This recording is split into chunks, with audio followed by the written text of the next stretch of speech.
Well, China faces almost an intractable problem, which is going to be very, very hard to figure out because they've got a domestic problem and they've got an external problem. Domestically, China is, because household consumption is so low and it's not going to grow, it's going to take many years before we can really see that become an engine of growth. They have two other engines, which is the trade surplus and investment, and they're over-reliant on both. Now, when the trade surplus came down dramatically in 2009, the growth slowed very dramatically. It scared the hell out of Beijing, and they responded with a massive increase in investment to get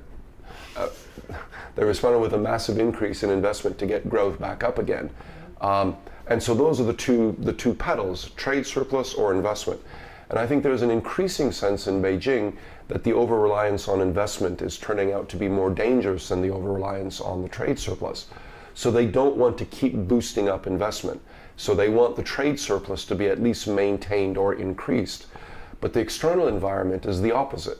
Because in the external environment, you have basically five big players in the global imbalances. You have three surplus nations, China, Japan, and Germany. All of them are very reliant on the growth in the surplus for their own domestic growth. So they need to see their surpluses at least maintained or growing. On the other hand, of the two big deficit entities, one is the trade deficit countries of Europe, and they have a very large deficit in the aggregate, but they're experiencing a financial crisis, most of those countries, which means that their trade deficits have to collapse. And then you have the US, whose trade deficit is rising because the surpluses are rising and the deficits in Europe are contracting, but the US has no more appetite to see its trade deficit continue to rise. So Congress is in a very difficult position. Either it does nothing, in which case the US trade deficit explodes and unemployment goes up and the US fiscal deficit goes up, or it moves aggressively to contract the trade deficit. That leaves us with a big arithmetic problem because the surpluses have to go up and the deficits have to come down, and that can't happen. So that's going to put a lot of pressure on the Chinese trade account. So China, on the external sector, there's pressure to bring the surplus down. Domestically, there's pressure to push the surplus up. And how does that get resolved? Very difficultly. The problem is household income. Household income as a share of GDP has declined dramatically in the last 10 years, which is why household consumption has declined. Why has it declined? Well, because the growth model requires it to decline.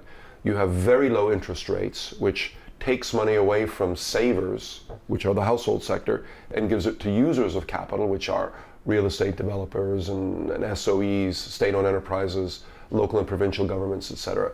Wage growth has been very slow compared to productivity growth, which in effect is like a tax on household wages, which is used to subsidize employers. And then you have an undervalued exchange rate. An undervalued exchange rate also reduces the value of household income because households import and subsidizes exporters.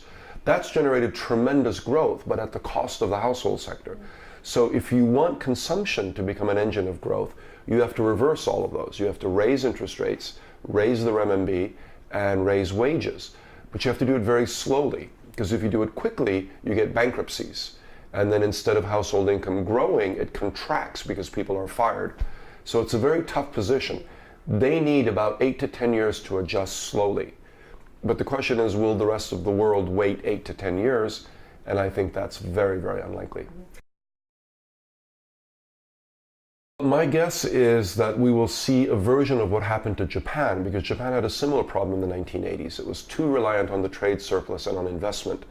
And when the US trade deficit started coming down very quickly after the 1987 stock market crash, Japan responded with a huge increase in investment. So the party kept going for a couple of years, but at some point it couldn't keep going, and Japan has spent this famous lost decade grinding, and it's really 2 decades now and not over yet, grinding away at that excess investment. I don't think it's going to be as bad in China as it is in Japan, but I do think that we have to get used to at least a decade of much, much lower levels of growth once they turn off the investment engine. Anything that's capital intensive, they're producing way too much of. And that creates a problem. If they can take market share away from the rest of the world, it's not a problem. But of course, the rest of the world will resist very, very heavily. So, this is a very classic problem. And China is not the first country that's run into this problem. People sort of think that it's sui generis and that this is all something new. No, it's not. We saw Brazil in the 60s and 70s. We saw Japan in the 80s, a number of the Asian miracle countries in the 80s and 90s. And each one of them ran into the same problems. Overinvestment as the generator of growth, which at some point had to stop. And all of them had very, very difficult adjustment periods. The question really is how long the adjustment period takes. You can have a very rapid, brutal adjustment, a collapse in the market. So, for example, many of the Asian countries after the 1997 crisis had a terrible 2 or 3 years before regaining growth. Or you can try to slow down the adjustment for social reasons, but the problem there is that you have a bigger economic cost. Japan is a great example.